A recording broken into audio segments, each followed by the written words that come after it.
Yes, back on the set. You already know what it Wednesday. is. It's on.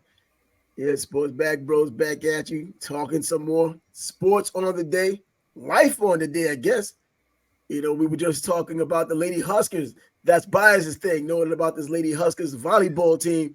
We talked about that huge attendance they had just a couple of weeks ago. Over 90,000 people showed up. And, there's still support going on for that team. They're still dominating the way they've been dominating, but they don't have a championship yet. But this may be their best opportunity.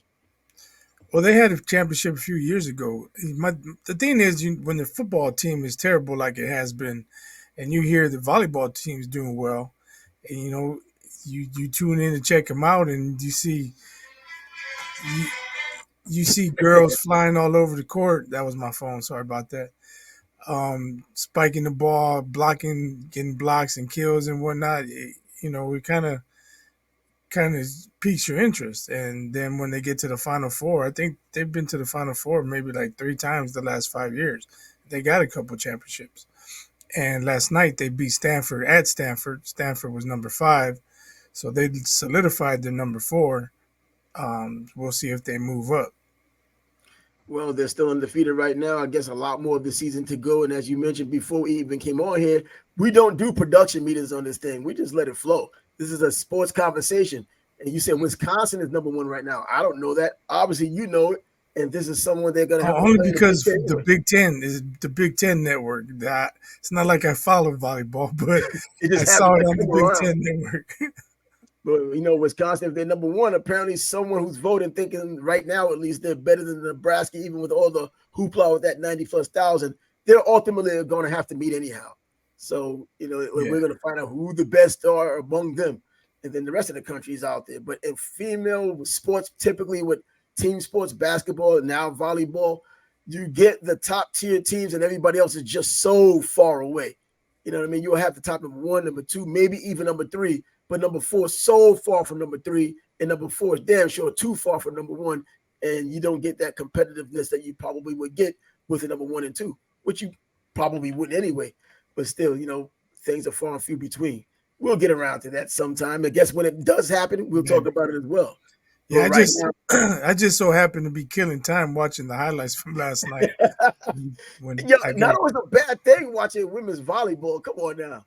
I mean, we're not talking about just from the aesthetic point of view, but hey, some competition that's not just considered conventional, because volleyball, I guess, isn't conventional, isn't one of those mainstream sports. But when it comes up and when it's in college and there's a team dominant, at least it's something that piques your interest.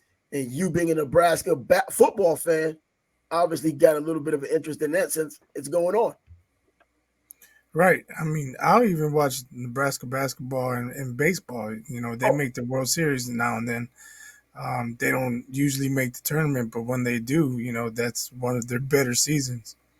yeah, I don't mind I Nebraska mean, basketball, basketball. the NCAA tournament is what I meant. Yeah, the NCAA tournament, but between them and Creighton, that's a pretty tough game when they play. Creighton normally wins that game, but Nebraska, you would think a school like that's the flagship school of the entire state. That anyone who has any type of athletic prowess and aspiration, they would probably look there first if they're not getting opportunities outside. Someone from Creighton, you would believe, would get an opportunity at Nebraska, but they're choosing Creighton, and Creighton wins their fair They share have against they have a Nebraska. better tradition in basketball. Yeah, and that's true. And I've seen enough Creighton basketball over the years. Surprisingly, Blue Jays. it makes you forget about Nebraska, thinking that, oh wow, they do have a basketball But you team. don't even think about them being in Nebraska. You just think Creighton, a smaller school. Yeah, but Most times you don't think about where they're from. only because I know they're from Nebraska is the reason why it piqued my interest. I was like, why are people choosing Creighton over Nebraska? Nebraska is the name, even though it's football. It's still the flagship school that you would believe. If nothing else, you just want to be around the atmosphere of winning when Nebraska was winning, and people were still choosing to go to Creighton. Anyways, But some players probably didn't want to or don't want to nowadays be overshadowed by the football program. that's true too. Egos galore. I understand that part. The same reason why someone probably wouldn't go to Kentucky playing football, knowing the Kentucky basketball, history. And I've seen that. I've heard that before. Even when they talk about Mike Stoops and the coaching staff at Kentucky, and then you look at what Calipari has done then, and even Rick Pitino before that. the things they've done at Kentucky. Obviously, the history um, with Rupp Arena and all that stuff. Joe People, B. Hall. yeah, people understand. They understand that it's going to always be a basketball school. No matter what Duke does, it will always be a basketball school. That's just how it is. But we still are still talking about today is Football. Aaron Rodgers, the fallout from his injury. And not only is the injury, the NFL gave the Jets 6 primetime games, and we know it was because not only the major market of New York, but Aaron Rodgers being in New York, and now he's gone. The dates are still there. Maybe they'll use a little bit of their flex if the Jets don't pick it up and still do something of substance. But now the cries of get rid of the turf. Now this is the turf field, not the actual turf, the next turf, and now they want grass everywhere in the NFL. We talked about it yesterday. Or those cold cities that don't have domes, there isn't going to be grass on the field in late December. Nope. Late November, late December, and the ground gets hard. That dirt. If there's no fall or low temperatures, that ground gets hard, and that would be like playing on AstroTurf again. I just don't see it. I understand frustration, but would it have happened if he wasn't 39 years old? That's another question. I don't think Exactly. anybody's bringing up. I don't think it was the turf. It was just a freak injury. Knee-jerk reaction. It's not like these injuries haven't happened on grass before. Even on a great day, hell, on some of these natural grass surfaces during the preseason, players are getting hurt and out for the season. So you can't specifically name this next turf instead of, I think more so What the what do AstroTurf was they play? legitimately bad. What do they play basketball on? A hardwood A floor. lot of no, I'm saying what should they? Because Oh, they've yeah. gotten there've been injuries, Achilles injuries on the NBA court. I'm sure in college. Make it I rubber. know. Make it a rubber court. Make it a rubber court like the tracks are. You know, Who's to say he still wouldn't get an Achilles injury though? But and that's true. I mean But that's silly, and we're just spitballing crazy stuff here. But uh, I don't see a change going to all grass being a solution. Injuries are going to happen. It's football. and now you're talking about all grass being inside a dome stadium, going into Detroit with an all grass field now. You know what I mean? Does that really happen? Does it become a greenhouse now? You have a lid over there. It's a greenhouse. You have grass in it. It's going to be humid. But you got Playing to in look at all. 110-degree humidity. Exactly. People sweating. Come on. You do that outside, and you don't need to be in Detroit in December sweating inside your stadium because the grass is there. I think this just speaks to a larger issue in our country. I've been saying it for many years. I think I've mentioned it on this podcast, and you agree with it. Our country is wussified, man, Oh, we and know that. it continues to get worse. It seems this is just a continuation of the wussification of our country. Yeah, this is a knee-jerk reaction. I don't think it's going to go away only because it's Aaron Rodgers and not just somebody else. Why now? We've had other players injured on AstroTurf injuries. Adrian Peterson. I don't know if it was AstroTurf or grass, but he played on the AstroTurf field in Minnesota, and he came back the following year and got 2,000 yards right after his surgery, kind of nullifying all the history. But right now, changing to all grass. Well, the Meadowlands up there in New York used to be now MetLife Stadium, had grass, then they had AstroTurf, and then now they have the next turf. I don't know. I mean, that's the advantage. You don't get a term like the frozen tundra, and it's an advantage for the Green Bay Packers with grass in December, which still feels like the concrete you're talking about, or the AstroTurf, or even worse. Yeah, I think people are just in their feelings because Rodgers got injured. He's done for Yeah. the season, and they're speaking more from an emotional standpoint than a logical standpoint. Yeah, and that's what it is right now. And it's probably going to be like this later.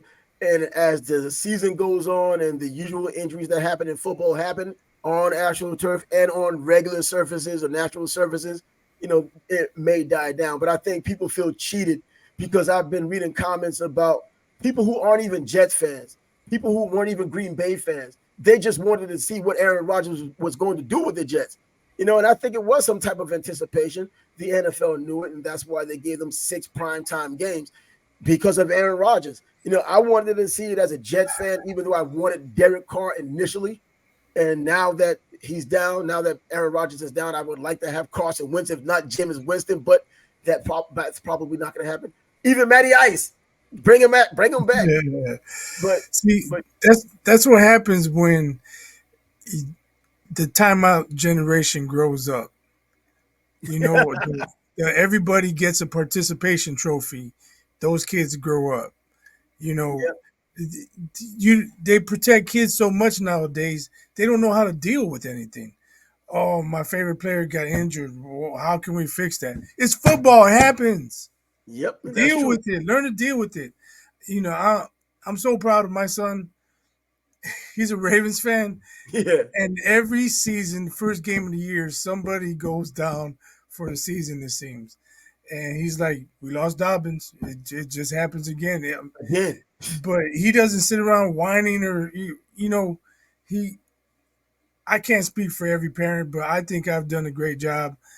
Oh, I know you He, have, bro. he We saw deals. little man. I saw little man since little man. He's a Well, I grown man appreciate now. that, but he learns how to deal with adversity, with disappointment, and he's not a whiner. That's the most thing I'm proud of. He doesn't whine. He doesn't complain. Because he's And so I little wish man. more people were like that. Complaining doesn't do anything. If you Nope. don't have a solution, then what are we doing? What are you talking about? You're just whining. And I don't think that solution is natural grass for actual turf or next turf fields right now. Not for where the Jets play. Not for I the mean, Jets. I don't think for any team really. Because I understand if now it's there are not players Florida, talking about it. if it's not Florida, Texas, Louisiana, they have a dome, but Mm-hmm. uh, California, where it's going to stay warm year round, you can't have grass. It turns into hard dirt. I'm just more worried right now about what we have backing up Aaron Rodgers, which would have been the starter if Aaron Rodgers wasn't there, and that's Zach Wilson. This is the guy who's going to take snaps, and this is what we're going to hear. The garbage truck, back it up. This is Zach Wilson. This is his drop back. Oh, This is his theme song. oh He's doing man, his own back. you put Come Mel on, man. Tucker in the crosshairs yesterday. Not whoa, you coming Zach out. Wilson, man. Bro, that's crazy. That's what we're gonna have passing the ball until they bring somebody in who can pick up the playbook and probably take it somewhere. I just don't think. Make a liar out of me, Matt. Make a lie out of me, Zach. Make a liar. This is your third season. This is when you're supposed to show it. All the pressure, if nothing else, is on you right now. So what? Do something. You may not be here next year anyway. God, that's what's killing me. But yeah, what a mess. Yeah, that's what it is with him right now. But yeah, Aaron Rodgers, it seems the catastrophic injury he had is now making former players come out and talk about the turf. And now you're talking Lloyd Howell talking about the same thing. He wants it Yeah, changed. He's but part of the it's not like Michael Irvin busting up his knee in Philadelphia on that oh, trashy ass AstroTurf they had back then, or the guys playing in the '70s and '80s on that concrete AstroTurf. Um, it's just not the same. I mean, it's too bad he got injured, but until there's a better alternative to field turf, grass in cold weather cities is not the answer because then they'll no. just be playing on damn near In the concrete. parking lot. Yeah. And back to your point of talking about the way these players played on those AstroTurf fields, I had a chance to talk to Harold Carmichael at the Black College Football Hall of Fame back in 2019, and he was talking about pretty much the same thing. And I know a lot of people think that that field alone was what destroyed his knees, and he kind of confirmed, yeah, that was a tough place to play. That surface was terrible, and they hardly did anything about it. But Harold Carmichael, now a Hall of Famer, playing for the Philadelphia Eagles. I think he went to Southern University as well. And, he mentioned it. And so, yeah, I believe that was, I mean, I played, man, come on. I hate dropping it, but I did play semi-pro ball. And this ankle injury that I had when I broke my ankle and fibula, I had a screw and plate put in there, was on AstroTurf in Queens. And I remember to this day, crack, crack, still remember the sound too. So, yeah, the AstroTurf I can complain about. The next turf, nah, it's a lot like grass. It just doesn't come up when it doesn't, you don't get divots coming out of it when you fall down. Yeah, I mean, how many times do we see the tire shreds going up in the air when the guy taps his toes, drags his foot, Yep. to get his feet in bounds. Or I mean, that stuff has some give to it. I'm pretty sure it was more due to Rodgers' age, not the Oh turf. yeah, yeah. I mean, we talked about it a little bit yesterday, and going by what I've read, I'm not a doctor, but when you're 35 and up, the blood circulation in the Achilles tendon is not as is more scarce than what it was when you were younger. So therefore, when you get older, you're likely to get injured on it when you're older than if you're a younger player. It happened with Vinny Testaverde when he was an older player. It's happened with Aaron Rodgers, and I'm sure it's happened to other people who were older than when they were kids or just got into, like Kobe Bryant in basketball. Achilles still made his free throws, but he was an older player then. All those Yeah, things he did as a younger player, it didn't happen. yeah. Um, I agree with that. Yeah, I'm about all talked out about it. yeah, exactly. Let's move on from that because the NFL continues to go on. We're talking about a new week number 2 starting up on Thursday. But of course, awards were given out because of last week's, uh, well, the way some players played last week, offensive, defensive player of the week. Offensively in the AFC, we had Tua. No surprise there in the AFC, putting up the numbers 466 yards, I believe, 3 touchdowns, and they went out west and they were able to beat the San Diego Chargers. And offensively for the NFC, we have Christian McCaffrey. I think he got lost in a lot of everything that's been going on. I don't even know if he's underrated because people know of him. I just Mm. don't think he gets the complete credit he gets on a consistent basis for what he does. I mean, he went out there and ran for 152 yards, averaged almost 7 yards a carry for that, added another 17 yards on 3 catches. And but he's been like that. It could exactly. That's the key right there. It could be that's the norm for him. People are just kind of used to it. Oh, ho hum, he did it again. You know, and maybe that's why people aren't going crazy over it. If Tua had did this consistently last year without the injuries, he Yeah. would have been in the MVP conversation. Oh, So easily.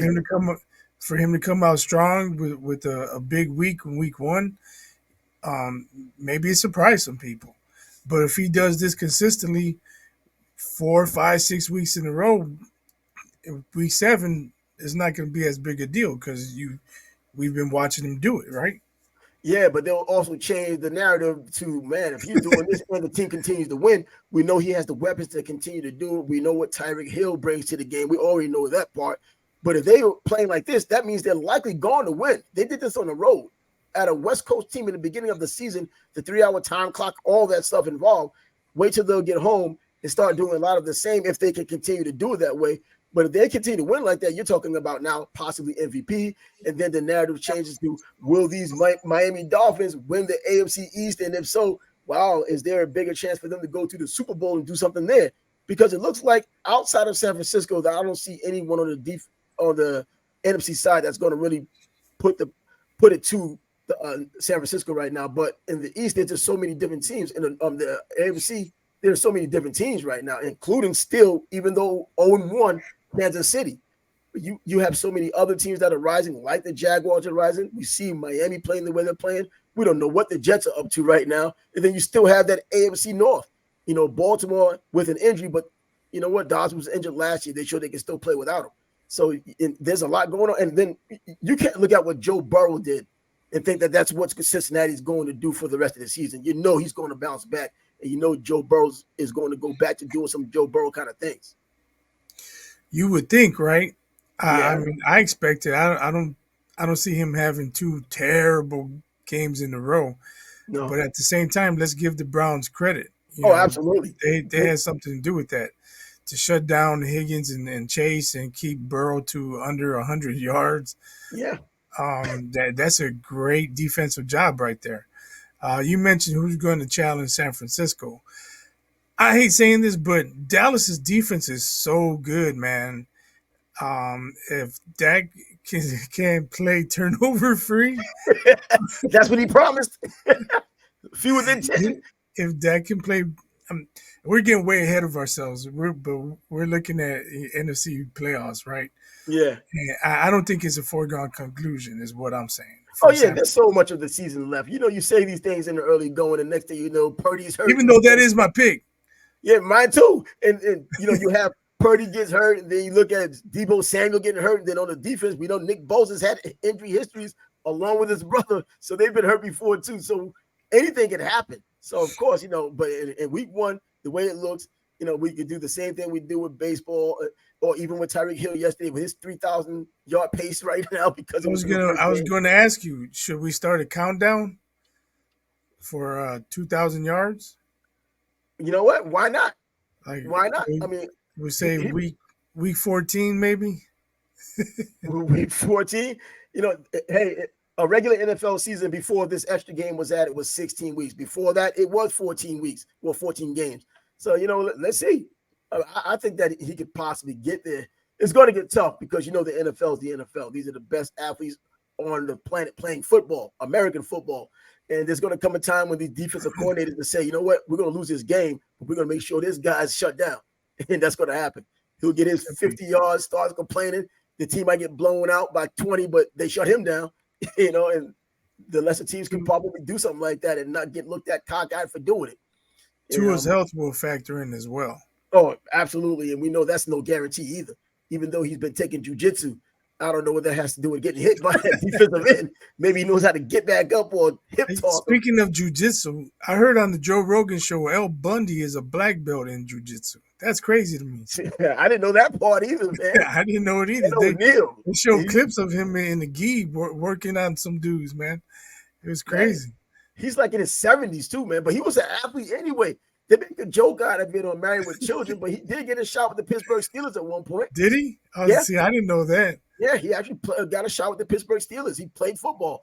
And I think that's what that storyline was, always talking about Polk High School. Some of these shows, when you look at them, ultimately there's something when you don't get what's right from reality. Yeah, when you don't get it from the surface, all of a sudden when it becomes a great show, like Married with Children was one of the best ever. And when you look at something like that and you go back into the backstory, you're like, wait a minute.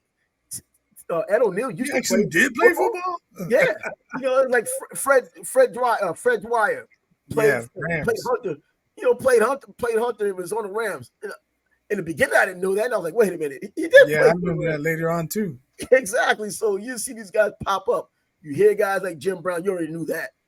So you see these plays, but then you get these backstories and other guys who had an opportunity. But that Polk High School thing, man, that was golden.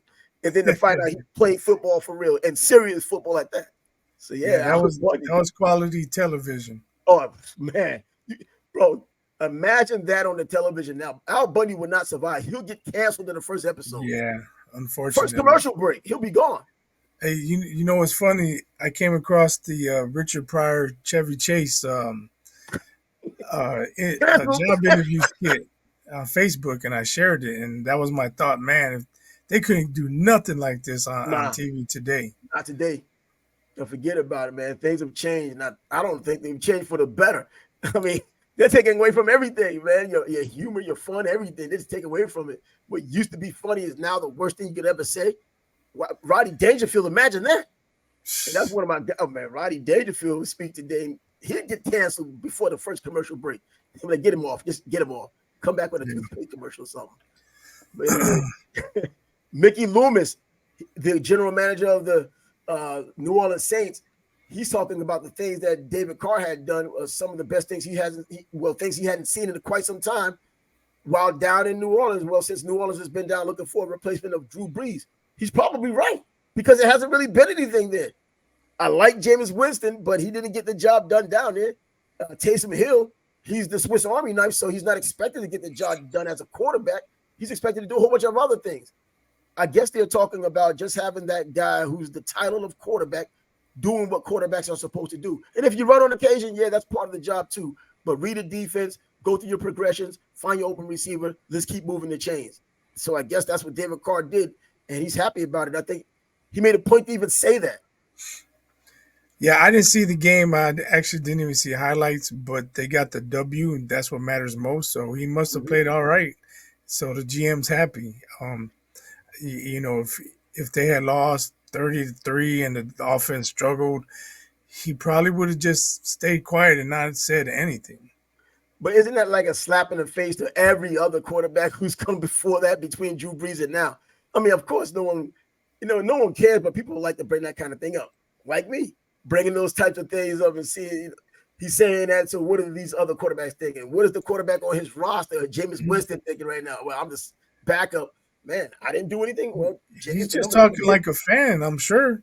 I'm sure a Andy lot of Dalton. fans were saying that. Like, Andy man, Dalton we was there we for got a 14 games. decent quarterback now. It's been so long. Yeah, decent, definitely. And when I wanted him to go to the Jets, because it was between the Jets and New Orleans at one point, and I looked at it as he's not spectacular, but he's good. And I think the defense the Jets have allows a quarterback to be just good. You know what I mean? Not necessarily Trent Dilfer just below average, but defense out phenomenal, but be just good. And I thought the Jets would be good because of it. But now he's in New Orleans and they got their win. And you can guarantee that he's going to not be a game manager. He can actually win games. He's done that in Oakland and now the Las Vegas Raiders. So I think he'll be all right there in New Orleans. But I just thought it was kind of funny that the GM would say something like that, knowing that you have your present quarterback right there and, as a backup, and Andy Dalton was a past quarterback, started 14 games, and it kind of says that, well, you didn't do anything special either. You know, these backhanded things. It sounds something like Jim Irsay, what he would say. Hey, I saw Dalton in Chicago a few years ago too, and he lost his job to Justin Fields. Well, when you get picked as early as Justin Fields has gotten picked, chances are they're going to push you forward. And But regardless of the who's the plan was backup, not to play Justin Fields. They had to put him in. That's what the issue is or I was. thought Andy Dalton was solid with the Cincinnati Bengals. I watched him at TCU. I thought he was a very good quarterback there. I didn't think he would be a star quarterback, but you don't have to be a star in the NFL to have an excellent career. Be a good player. Ryan Fitzpatrick, a good player. In fact, sometimes, most times, below average. But when it was time to win, he won some of these games he shouldn't have won. And every now and then he strung together a few wins, and he got more props than he probably deserved. But now he's making commercials, and he's one of those little cult heroes out there. Big beard and the whole nine. So yeah, and now we're talking about the New Orleans Saints. We go up north and talk about, well, the Giants, or even next door for that matter, because it's Micah Parsons from the Dallas Cowboys. You know, Louisiana, you go to Texas next door, going west, and he's talking about the Giants. He's railing against the Giants coaches about not taking Daniel Jones out of the game in a blowout, saying they're risking his health. He has a point there, but is it his place to say that, or is this really a fraternity where the brothers look out for one another, even when they're not in the same team? I'm not really sure, or is he just trying to stir up some trouble in New York? There's enough trouble up there with 40-0. Um, Hey, he could be speaking some truth there. Most times you do pull your quarterback. Most teams do pull the quarterback when the game's out of hand, and Yeah, there's no choice, no chance in coming back. So he makes valid points. Is it his? Is it his? Is it for him to say? I don't exactly. know, but is it for him not to say? You know what? People are going to say what they want, especially now with social media. But yeah, but typically teams, coaches, and even someone like Jerry Jones wouldn't want you going after another coach. You could probably say what you want about a player, but talking about another coach, and by that, you're also talking about the organization. These are old school people, the Maras and whatnot, that own the Giants, and now you're talking Jerry Jones, not a charter member owner, but definitely an owner of allegedly America's team. You would like for that to kind of like not get out of hand, but him mentioning it, yeah, it does say something. 7 sacks from Dallas to Daniel Jones and 40-0. Everything went wrong. I mean, the running game couldn't take off. The passing game was done. The receivers, where were they? Nothing. And so, yeah, he's speaking on behalf of him. I think it was a good idea he said. Well, I think it was a good thing that he said it. I think it was a bad idea that he had said it publicly. But, I thought it was just something that might have needed to be, spoken about, that he's talking about another player on another team and giving sympathy. Do you give the same sympathy if you lose the game but still get 7 sacks and he looks terrible? I mean, seriously. But when you're blowing teams out, you probably feel it and you can just say what you want. And that's what they did. And now going on to your player, your quarterback, Justin Fields. You saw how he played this past weekend. We talked about it when he played against Jordan Love. Trash. But now he says he's going to go into week 2 vowing to be more aggressive. What prevented him from being aggressive in the first game? I mean, aggressive in what way? Exactly.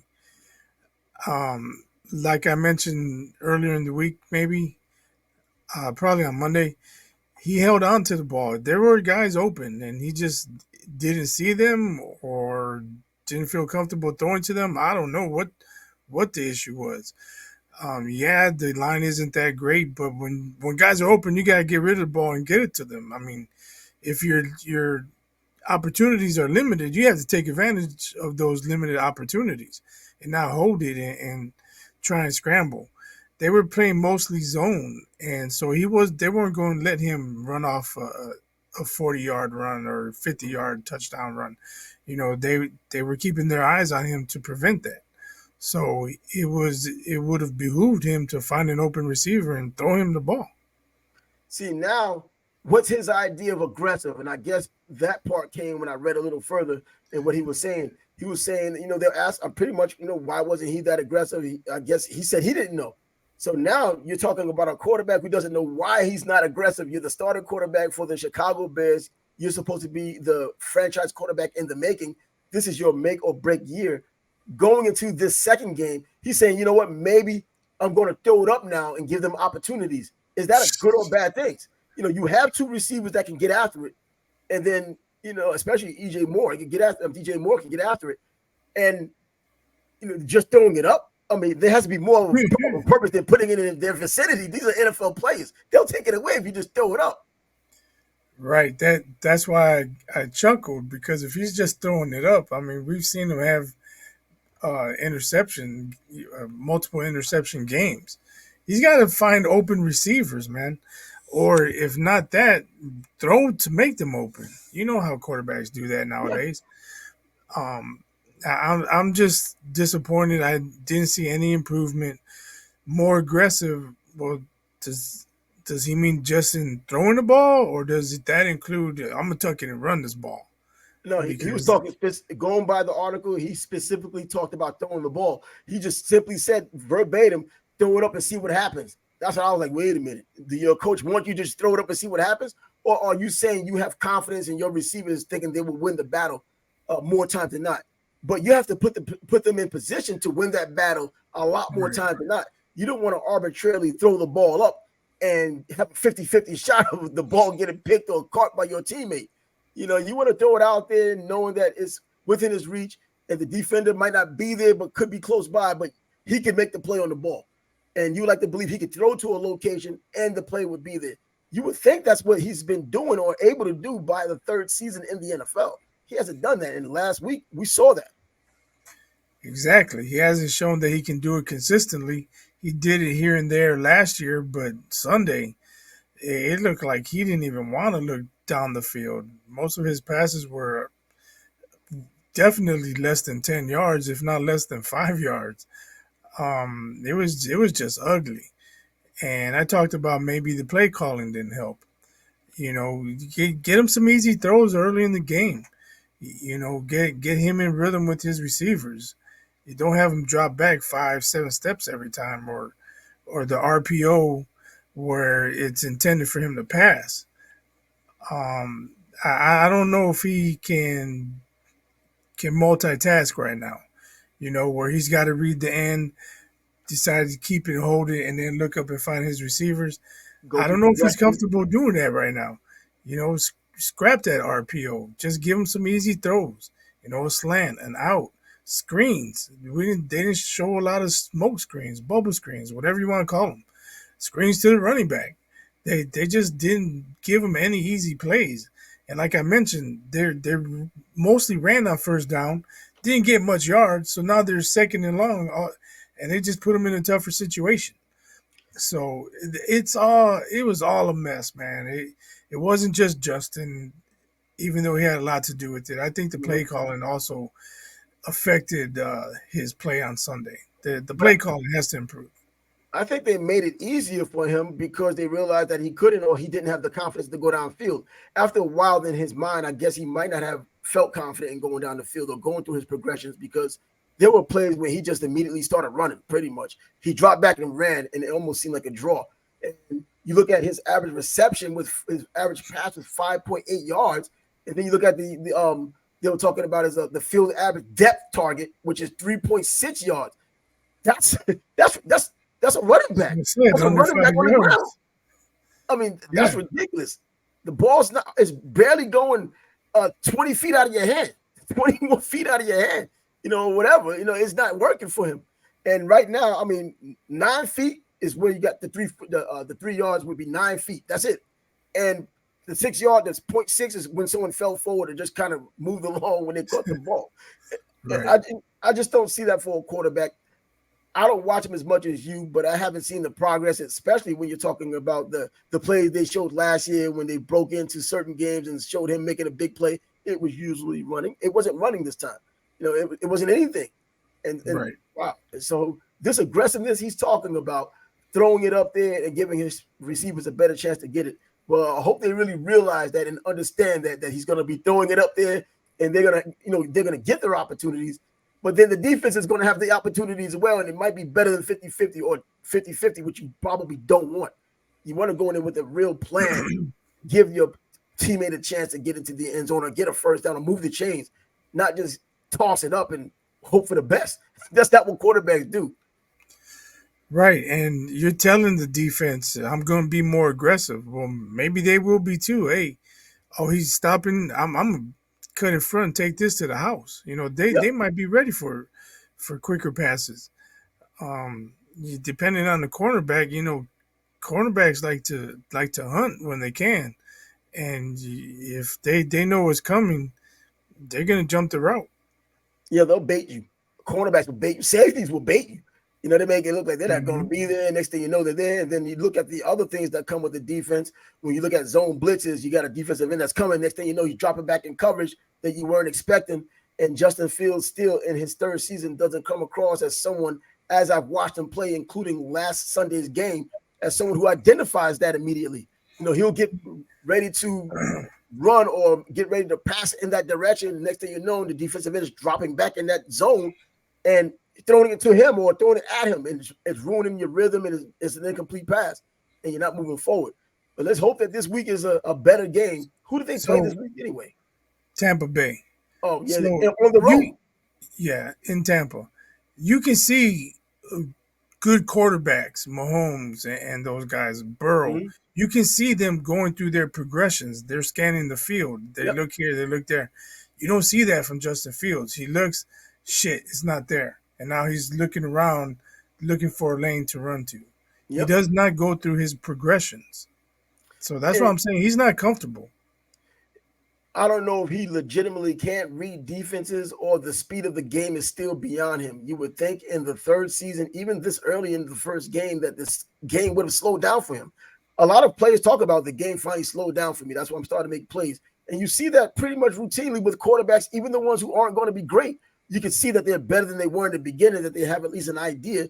They still throw their picks, they still make their mistakes, but they're not making them as frequently, and they're not making the dumb throws like Zach Wilson did, throwing it directly to players. But this is the progress you hope. He came out in the same draft as Zach Wilson. As far as passers go, they're pretty much still on the same level as being passers. But I don't know. I really don't know what to think for Justin Fields. I thought he would be one of these guys that once he got it together, passing wise, based on the numbers at Ohio State, that he would just be something to deal with. He would be a pain. But it just hasn't turned out like that just yet. And against Tampa, we get an opportunity to see how he acts on the road. And now with his newfound toss-ups, we'll see how that goes. And see how well the Bears can do with that. Your former Bear, Tariq Cohen, signs with the Panthers. I mean, it's much ado about nothing. It's a practice squad, but just to see him in the NFL again, he's had an ACL and an MCL and a tibial plateau fracture. Bro, what? A lot's going on with that leg, that knee. And for him to even be on a football field and getting consideration, especially with the Panthers who have a pretty full running back room to begin with, practice squad or not, it's a big step forward. Right. I mean, good for him. He's battling to get back to the NFL. He's been out a couple years. He had bad injuries, as you mentioned.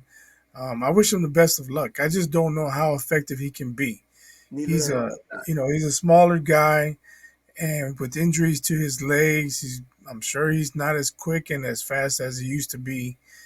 And he's not a true running back. You're not going to give him the ball 15, 20 Nope. times. You need him to be quick and elusive out of the backfield. And it still remains to be seen if he can do that. I hope he can. He could be very exciting at times, but I just question how far has he come back?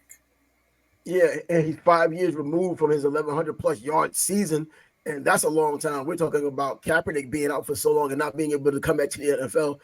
Running backs have a better feel for the game, but still, 5 years is a long time. Not that he's been out for 5 years, but been effective 5 years ago, coming off a catastrophic injury, coming back on the practice squad. It gives them a chance to see how his development is going while he's on the practice squad, and they'll activate him accordingly. But I'm just talking about him getting another opportunity at the NFL. Small college guy, North Carolina A&T, HBCU. I watched him play there, so there's a little bit of sentimental value there. So it's nice to mention him and talk about how he's getting a chance.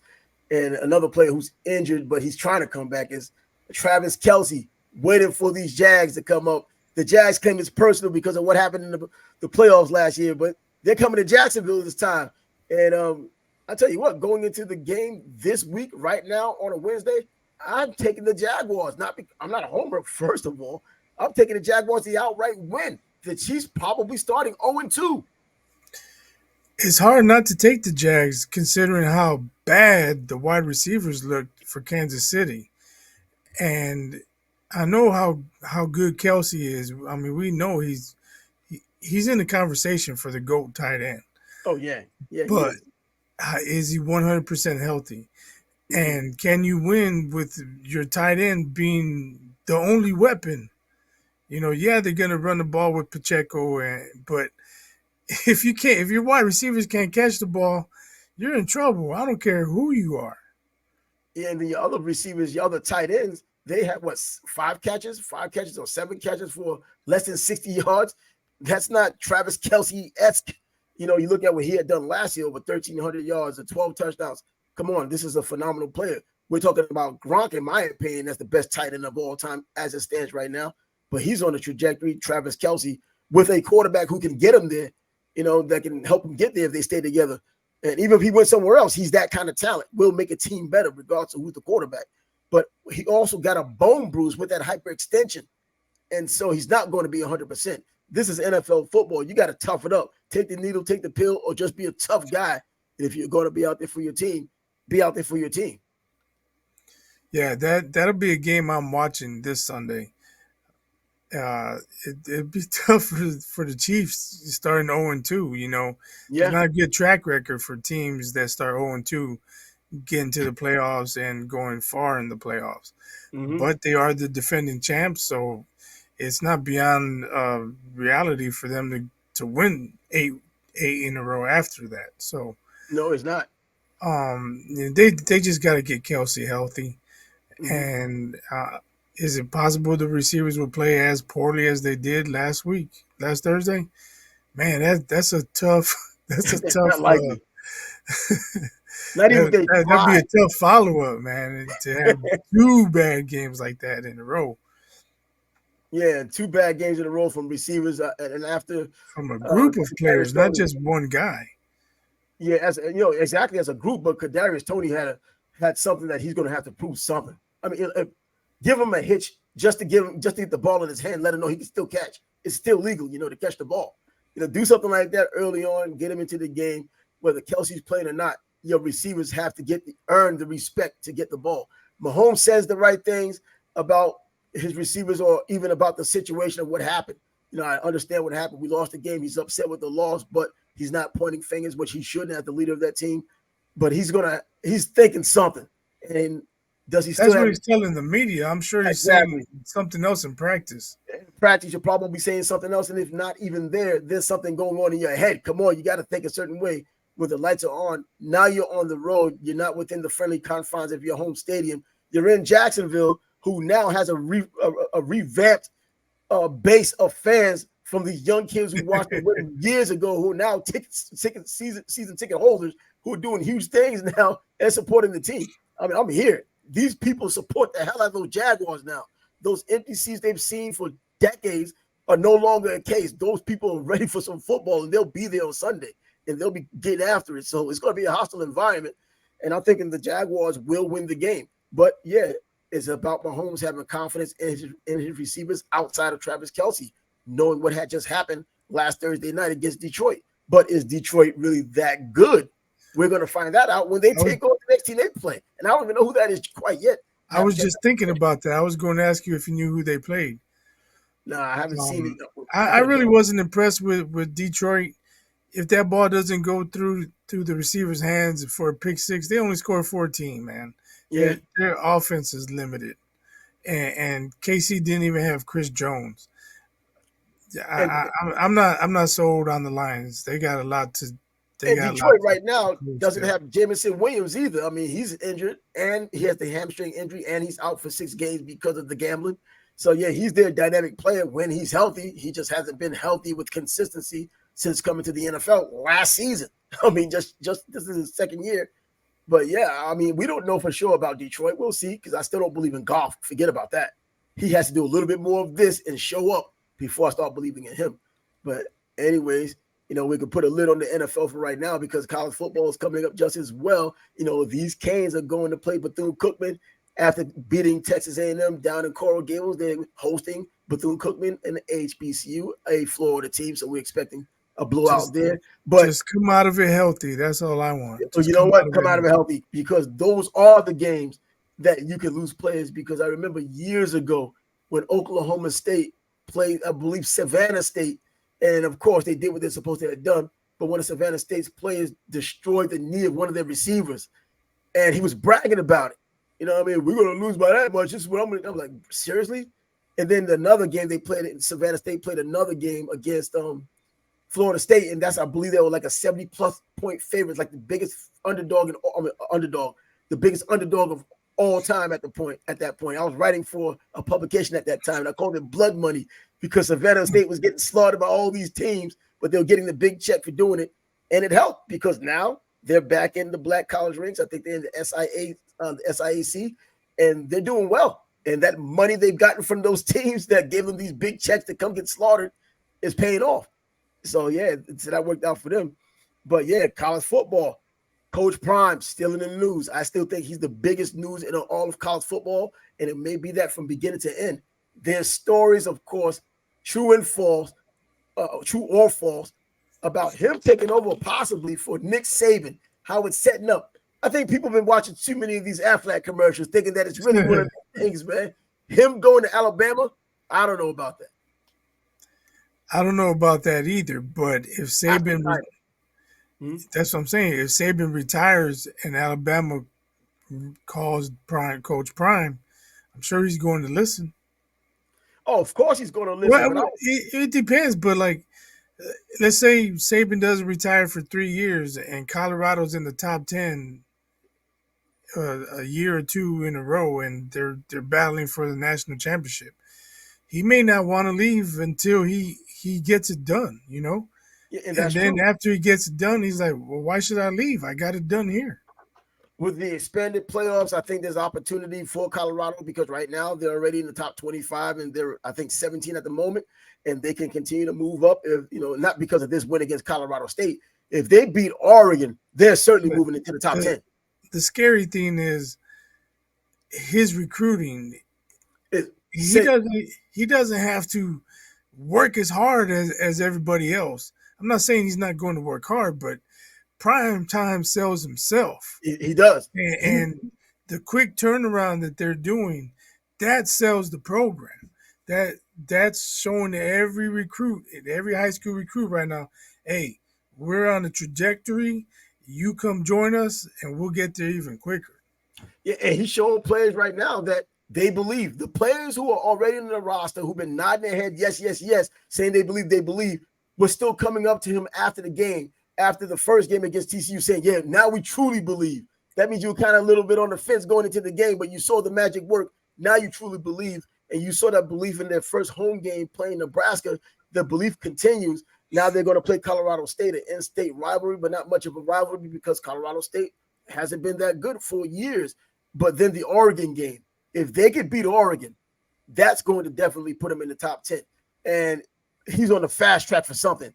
I don't believe he's going to go undefeated, but he's going to get more of the benefit of the doubt when it comes down to people voting who should be and who shouldn't, because it's been expanded. The players have been expanded. But back to the Nick Saban deal, I mean, there are other people out there who may be looking for that plum job. Kirby Smart, a Nick Saban disciple, still possibly looking for that job. But why would he leave Georgia going through what he's going through? Dabo Swinney, I thought would be the first one that would be asked to come to Alabama before anybody if there were a retirement by Nick Saban. He played on that 92 Alabama championship team that beat Miami 34-13 when Gene Starlin's team. So he's been there. He has that tie into Alabama, and he's at Clemson, won his own set of championships. And so, yeah, you have guys who are proven that he can go to before he goes to Prime. But you already know. You bring Prime to Alabama, and Alabama already has people coming because of Nick Saban. He's the Pied Piper. Imagine the people that come with. I don't think it can get any better.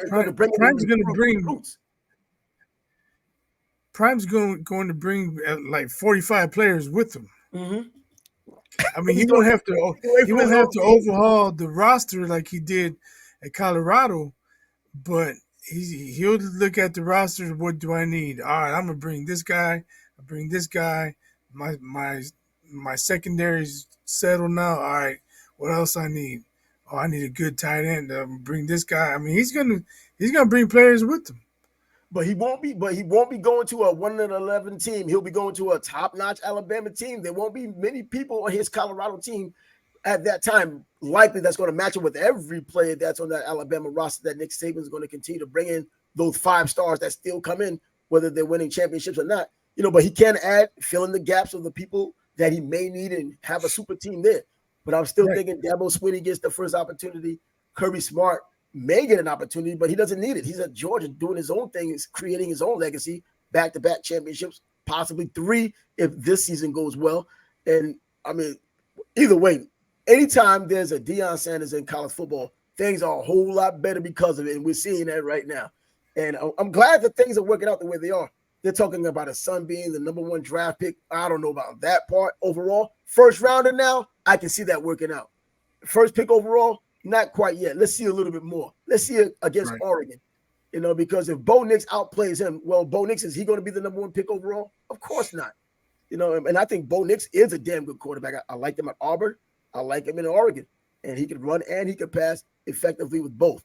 So with closing down a little bit of college football, guess what's happening at the end of this month? You're talking basketball. We're talking media days. We're talking preseason games. I know you don't talk about preseason games, but I think there's enough being talked about in the NBA right now to where people can at least talk about it.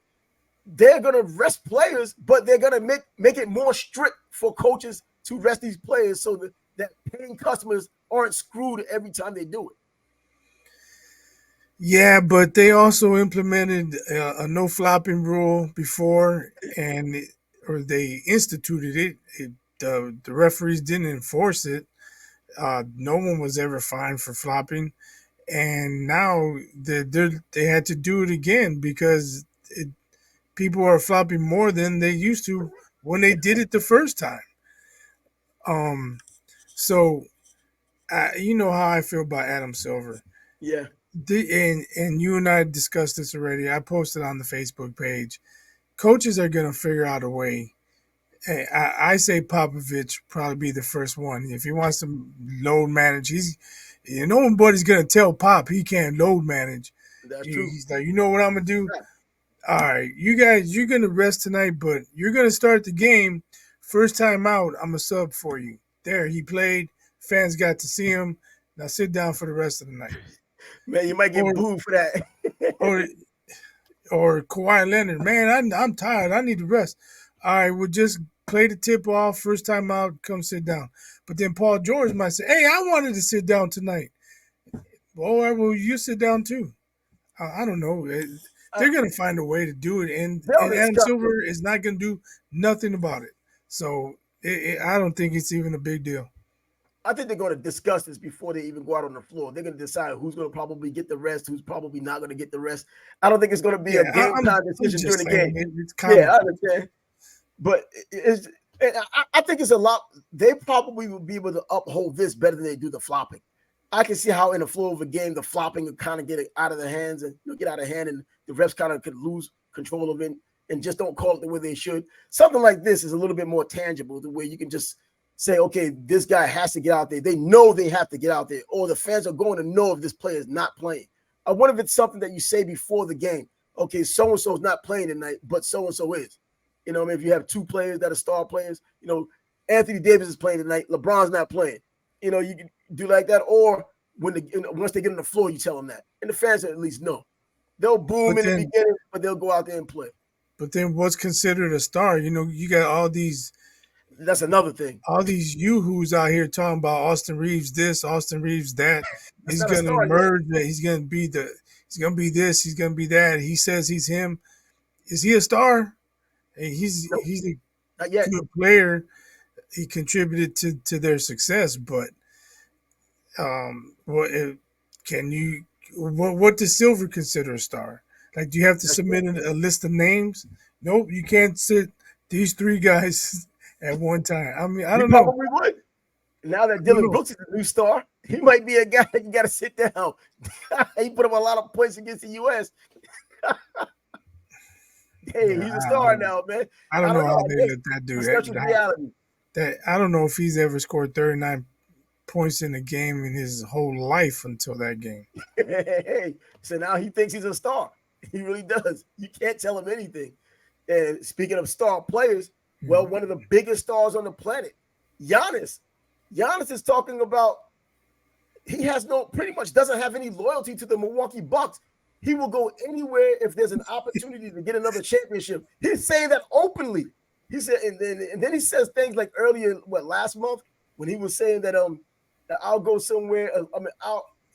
He'll stay or resign an extension he'll sign an extension if they're on the same page. So he's leaving it out there so he can just say whatever it is you're saying is not the right page, and it gives him the reason to want to leave. He's saying his ultimate goal. He's a Buck right now, he says, but I'm also a winner, and I want to go wherever it takes to be a winner. And that means if there's a team that he wants to jump on it with a couple of buddies that he knows can get to an NBA championship or has the best chance, that's what he's going to do. He doesn't have any loyalty to the Milwaukee Bucks. He's telling the organization this. Do the fans turn on him, or do they just hope for the best and hope that they continue to surround him with players and talent that where he can get back to a championship? Because even though they had the best record, they still didn't go to the championship. They've had two underwhelming seasons in a row since winning the championship in an abbreviated season.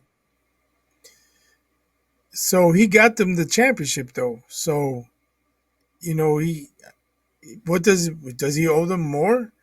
He got them their first championship since 1971, I think it was. Yeah, 50 years. Raymond Big O.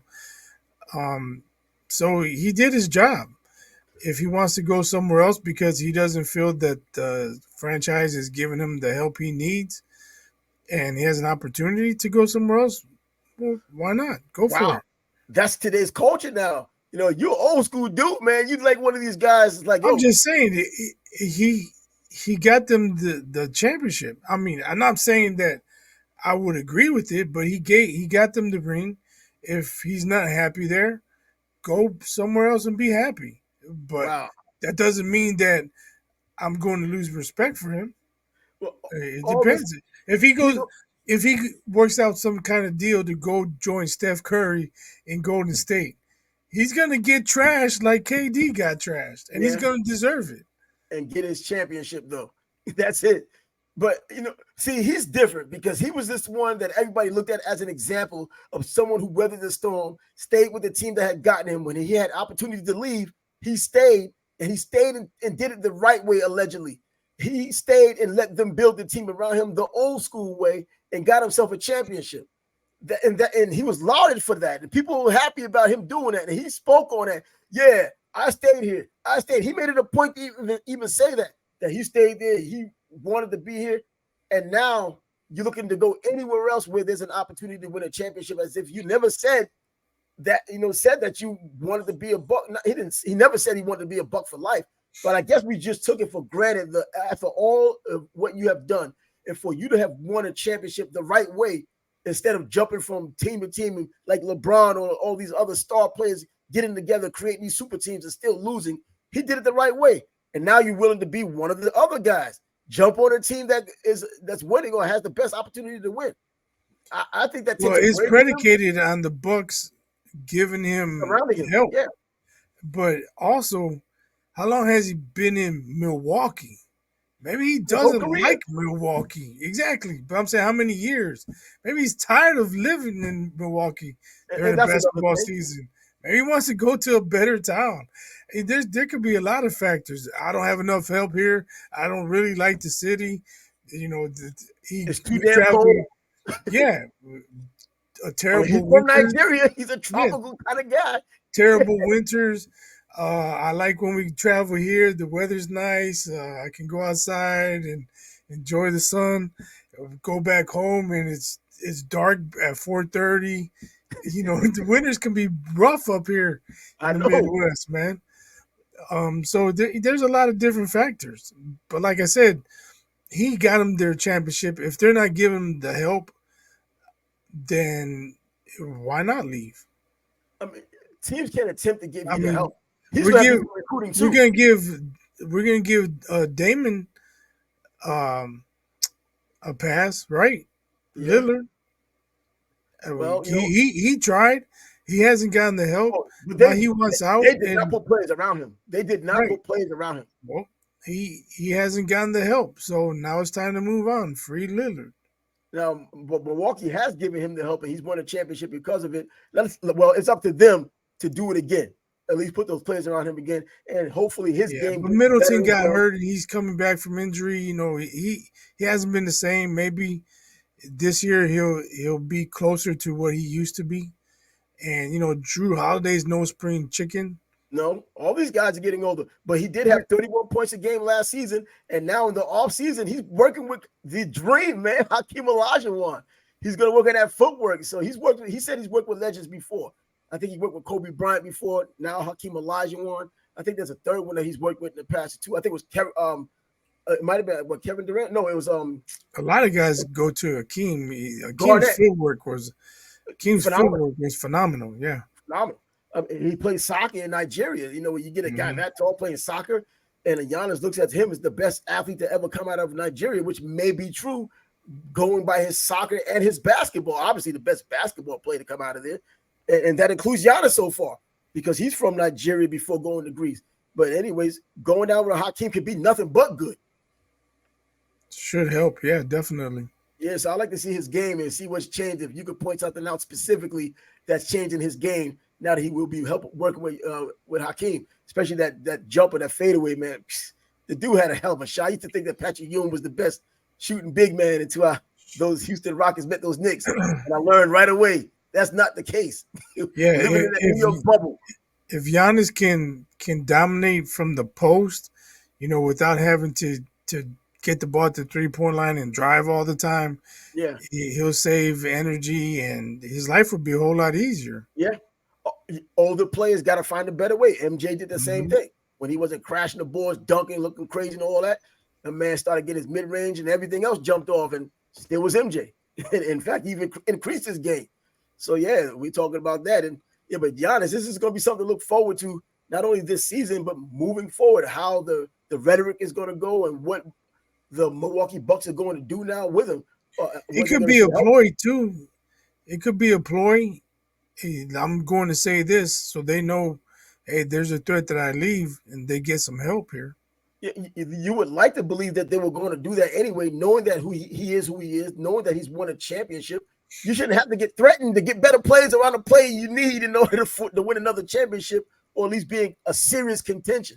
You know, you don't want to keep going to the best record in the NBA and still coming up short and having someone like the Miami Heat as an 8th seed come and jump over you, and have an opportunity at the championship. But yeah, the NBA is here, man. So it's here, it's coming. So we'll be talking a lot about that. And there's some college basketball coming up as well. Everything. This is like the candy store now, this time of year. And finally, we can talk about a little bit early, even though it's pretty soon. Jamel Charlo taking on Canelo Alvarez for the 168-pound championship super middleweight. Well, that's not too far. And as you know, we will have a show on that as well. And we'll talk about it with our panel of boxing people, boxing experts. Hell with that. I call them boxing experts. What constitutes an expert? Man, we know as much about boxing as almost anybody freaking that can walk up. Come on, man. I'm not even going to I entertain agree. that. The guys we brought on, Yeah, exactly. Paul, Coach, come Gunner, on, man. Coach Coach, Danny. what? Coach You know, still trains fighters. I've never heard them speak or type a comment and thought he don't know shit about boxing. Exactly. Yeah, And you already know that's if you never don't happened. know shit about boxing, you're gonna get the acronym. You're gonna get the acronym. But yeah, well, it's about what 2 weeks away, or about 2.5 weeks away when those two finally get it on. Right now, as it stands, man, I might lean towards Charlo, man. Canelo, I've always respected his fight game. I think no one, well, there's people who don't, but I've always respected his fight game. But even with moving up 2 classes, I'm leaning as it stands right now with Charlo as I'm looking at not just the all access things, but hearing things out of camp. And even though I try not to listen to these people because there's nothing but lies, I haven't but even knowing how watched these the guys done things in Access. the past. You haven't seen it? No, not yet. I haven't watched it, Okay, but it's on YouTube if I you saw miss it it. on YouTube. I'll catch it one of these Yeah, days. but But I see why you think that. Canelo can be outboxed. We've seen it yeah, before, yep. even in a lot of his victories. Caleb Plant was boxing him well. Easily, Billy Joe beautifully. Saunders was doing decent. They just weren't able to take his power. So that's the Mhm. question. Is Charlo's defense tight enough where he can avoid those power punches? Whew. And if not, is his chin strong enough where he can withstand the power punches? Oh, we don't It, know that. if it's yes to both questions, well then he should win. He should outbox Canelo. 16 112, 117, 111 maybe. Yeah, if he And doesn't get Canelo caught. eh, and I don't even know if he's slipping as people have said. They say he didn't look good in the John Ryder fight. Well, they say iron sharpens iron. Who is he Hmm. be fighting? His opponents, yeah, they're decent fighters, but he hasn't been fighting top level fighters. And But then he's running away from the Beevil rematch, saying, "Oh, he was asking for too much." No, you don't want your ass whipped again. That's the truth. And you don't want to give up more money to get your ass whipped again. and you don't want him to That's come the to truth. 168 because you lose the belts. You'd rather go back Yeah. up to 175 where you can He lose wants and my still come back belts. down Oh, and keep that your belt. no way. We can't fight for my belts. I want to fight you for your belt. Because he Oh, already you knows asked for that too those much belts are money, done. man. He comes down and wins. That's cold. That's cold. Don't believe the bullshit. He don't want that fight, and he definitely don't want to give him more money to whip his ass, and he doesn't want to lose his belts. He wants no parts of Beevil. And, You know as well as I do. When a fighter wants a rematch after losing, they go get the rematch. They make it like happen. Spencer's doing with Bud. Spencer's going after, even though I think he should not, he's enacting his rematch clause. Now, whether it happens this year in December or sometime next year, them two are going to be in the ring again at some point. And Spence wants it. I think he's going to get it. Not the way he wants it, but the dude wants his fight. This dude's he's a fighter, and fight is fight. And that's what he wants to do. But going back to Yeah. the Charlo deal, moving up 2 weight classes, man, as far as being able to take a punch, we don't know anything until that fight happens. If he was already at 168 like his brother and was taking shots, at least we knew he grew into that class. But when you're going from 154 to 168, man, it's such a world of difference when it comes down to the power.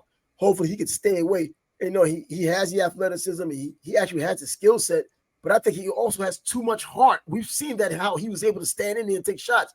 And he gets angry in there. He gets a little emotional and takes shots he shouldn't take. You can't do that against a heavy-handed Canelo who can counter you excellently, even if he's lost a little bit, which I think he did. The John Yeah. Ryder fight, in my opinion, showed it because he didn't do a lot of what he normally would do, even against the John Ryder. First of all, he didn't get him out of there, which is not a bad thing. But then even the counters and even the upper body movement that Canelo's known for, he didn't do any of that and didn't do it sharply when he did do it. Well, like I was saying, I don't believe he's been fighting top level fighters for a few years now. Yeah, Bevo, he proved to be too much for him, but he would not have taken that fight if he knew how good Bevo actually was. But Bevo wasn't top 5, top 10 pound for pound. No, Before that, he might get some consideration after the fight. but But he had the before that talent. fight, before that fight, nobody's thinking Bevo's top 10 pound for pound. Mm-mm. So, like I said, iron sharpens iron. What's he sharpening his iron with? Lead? I don't know. I remember before that fight, a friend of mine messaged me. He knows a little bit of boxing, but he asked me on occasion when there's a bet to be made. And I told him, he's like, does this guy Bivol have a chance against Canelo? I said, this is a very live dog. He actually took Bivol based on that information of being a very live dog. I said, because I thought that Bivol was just going to, I thought it was going to be, if it went to a decision, that it was going to be a Canelo decision. So I'm leaning on that. But I was like, this dude's a very live dog, man. If he doesn't let his emotion get into it just by being the bigger guy and just don't come in trying to wing it, he has an opportunity to really win if he just uses skill and stay away. But I don't think he's going to do that. That's exactly what he did. And then mixed in some bullying and won the fight easily. Right. Easily. So yeah, I think those two questions, we get our answers, and that'll tell us how the fight plays out. Yep, and we'll have an opportunity to talk about that probably in another week and a half, because that fight is coming really quick at the end of this month. And yeah, we'll end up talking about it, and we'll have our panel of experts being able to break this fight down. Coach will be here. He's been in the ring, professional, still trained fighters. This guy loves boxing because I get all his posts now. This dude he lives it, man. The little kids, the little kids, grown kids, everybody, office people, whatever. He trains guys, so he's still in the game and he's in it hard.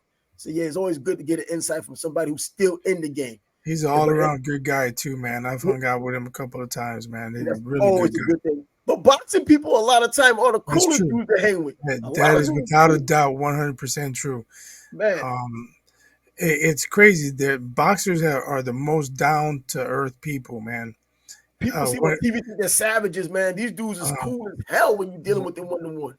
When I met Buster Douglas, it was just like some guy in the crowd, it seemed. And when he signed the autograph for me, he put a smiley face. I was like, all right, well, thanks a lot, Buster.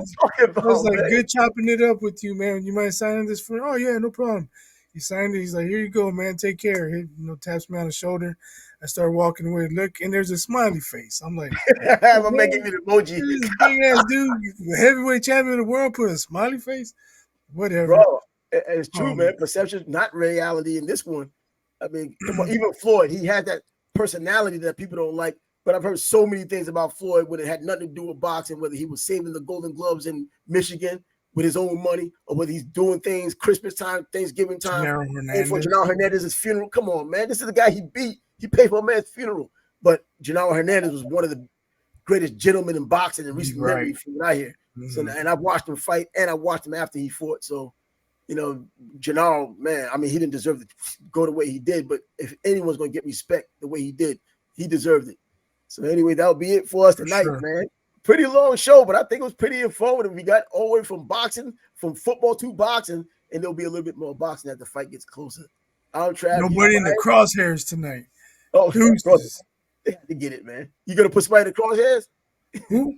Are you gonna put anyone in the crosshairs right now? It's been a while, man. No, I know. I was thinking maybe Canelo, but I went in a little bit, but I'll save the crosshairs for now. All right, we'll get to that at another time, but I'm sure whoever you bring up will deserve it, like Agent Zero Rings got it last time. That dude's still talking crazy, man. I will catch you next time on the next episode. I'm Trav. He's biased. Peace out. Deuces.